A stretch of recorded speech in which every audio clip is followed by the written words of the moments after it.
కాబట్టి మేము ఆశించిన విధంగా ప్రజలు జగన్మోహన్ రెడ్డి ప్రభుత్వానికి సమాధి కట్టారు, ఒక గుణపాఠం చెప్పారు. ఇలాంటి పాలన ఇంకో 50 ఏళ్ళు ఇంకో 100 ఏళ్ళైనా మాకొద్దు ఈ జగన్ పాలనని ప్రజలు రుచి చూపించారు. గెలిపించిన ప్రజలకి ధన్యవాదాలు తెలియజేస్తూ ఈరోజు పోలవరాన్ని విజిట్ చేసినటువంటి చంద్రబాబు గారు పోలవరాన్ని పూర్తి చేయబోతున్నందుకు, అమరావతి రాజధానిని శరవేగంతో పూర్తి చేయబోతున్న చంద్రబాబు గారికి హృదయపూర్వక అభినందనలు తెలియజేస్తూ, నాకు ఇక్కడ 5వసారి మా కుటుంబం నుండి పోటీ చేసే అవకాశం నాకు కల్పించినందుకు, అలాగే ఈరోజు నేను 3వసారి ఎమ్మెల్యేగా వినుకొండలో గెలవటానికి మరి చంద్రబాబు గారి ఆశీస్సులు, ఎన్డీఏ యొక్క సపోర్ట్ వలన, నేను ప్రజల యొక్క ఆశీస్సుల వలన నేను 3వసారి ఎమ్మెల్యేగా గెలిచినందుకు నాకు చాలా ఆనందంగా ఉంది. మరింత బాధ్యత పెరిగింది నా మీద.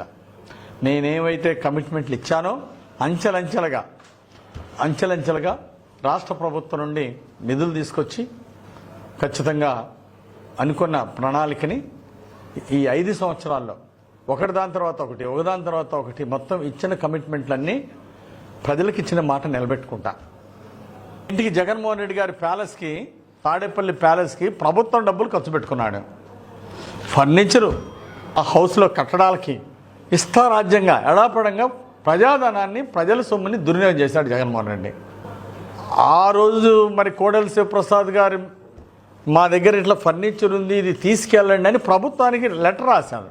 లేదా దీనికి ఎంత ఖర్చు, నేను ఎంత అమౌంట్ చెల్లించాలో చెప్తే ఆ అమౌంట్ నేను చెల్లిస్తానని చెప్పేసి ఆ రోజు కోడెల శివప్రసాద్ గారు ప్రభుత్వానికి లేఖ పంపితే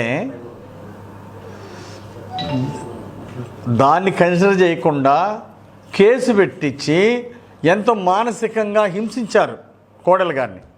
కోడెల గారు బలవన్మరణానికి కారకుడైనటువంటి జగన్మోహన్ రెడ్డి, ఆయన ప్రభుత్వం సిగ్గుపడాలి.